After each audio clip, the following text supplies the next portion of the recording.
Hello, नमस्कार, सत श्री अकाल, गुड इवनिंग, राम राम सभी को। तो स्वागत है सभी का थारे अपने यूट्यूब चैनल, आपके अपने यूट्यूब चैनल इंग्लिश गुरु चैनल में। और आज थोड़ा सा आप सरप्राइज होंगे कि मैं लाइव नहीं आ पाया। नेटवर्क का थोड़ा सा इश्यू था, इसलिए मैं लाइव नहीं आ रहा था। तो मैंने सोचा कि आज लाइव आने की तो मैं वैसे वीडियो बना लेता हूँ। तो आज का तो टॉपिक रहने वाला है हमारा। आज जिस टॉपिक पर वीडियो रहेगी हमारी, वो रहेगी हमारी फ्यूचर इंडेफिनेट टेंस पर। फ्यूचर इंडेफिनेट टेंस पर आज की वीडियो जो है, आज की जो टॉपिक है हमारा फ्यूचर इंडेफिनेट टेंस रहेगा। देखो, सबसे पहले मैं आपको क्लियर बता दूं कि फ्यूचर इंडेफिनेट टेंस नहीं होता है। जो मैंने आपको पहले भी बताया था, ये मॉडल होते हैं। फ्यूचर इंडेफिनेट टेंस नहीं होता, ये मॉडल की प्रॉपर्टी को फॉलो करता है। क्यों करता है? क्योंकि दोनों के बीच में एक चीज की सिमिलरिटी है कि मॉडल के अंदर जो है सेल और विल, ये दोनों जो है वो मॉडल है।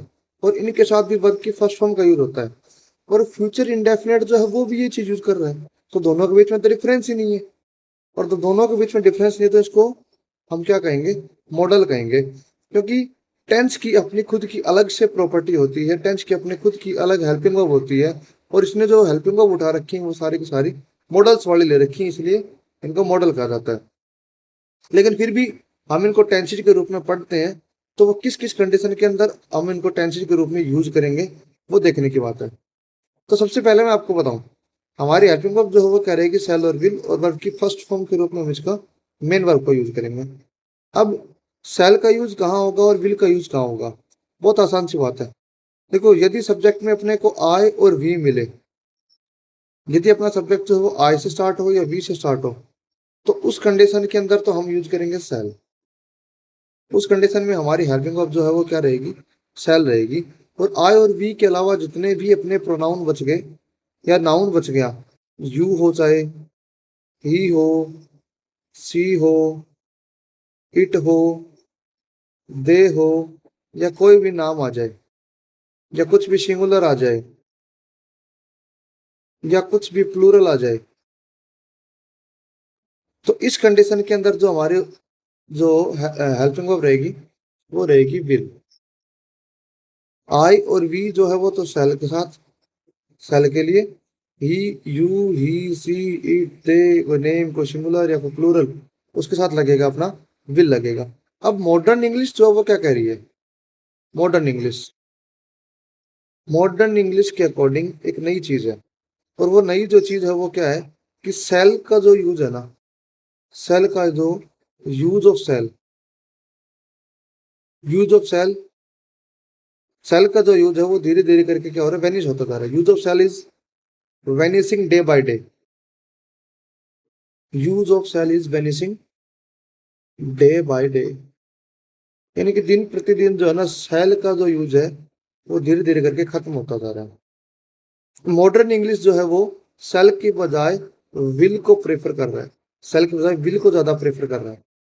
ठीक है। अब हम बात करें अपने एग्जाम पॉइंट ऑफ व्यू से, तो अपने को जो जरूरत में जो चीजें हैं वो होती हैं एडवर्ब। कि कोई भी टेंस यदि हम पढ़ रहे हैं तो उसकी एडवर्ब क्या होगी? वो एडवर्ब हमारे काम की चीज है। तो इसकी बात करें फ्यूचर इंडेफिनिट की, तो सबसे पहला जो काम है कि इसको सिंपल फ्यूचर भी बोला जाता है। सिंपल फ्यूचर मतलब हो गया कि कोई सेंटेंस यदि अपने को फ्यूचर के बारे में बता रहा है, सिंपल फ्यूचर यदि डिनोट कर रहा है, तो सिंपल फ्यूचर को डिनोट करता है ये। तो सबसे पहला रूल तो हमारा यही हो गया कि कोई सेंटेंस यदि सिंपल फ्यूचर को डिनोट कर रहा है तो मतलब वो फ्यूचर इंडेफिनेट है। दूसरा जो रूल है वो क्या कहता है? यदि अपने सेंटेंस के अंदर एडवर्ब के रूप में नेक्स्ट के बाद टाइम आ जाए, टुमारो उसके अंदर लिखा हुआ हो, उसमें डे आफ्टर टुमारो लिखा हुआ हो, डे आफ्टर टुमारो हो, नेक्स्ट टाइम हो, टुमारो हो, डे आफ्टर टुमारो हो। वैसे ये नेक्स्ट प्लस टाइम जो इसका मतलब है कि जैसे next Monday, next Sunday, next week, next year, इस टाइप से। फॉलोइंग के बाद कोई टाइम दे रखा हो, फॉलोइंग के बाद में कोई टाइम आ जाए।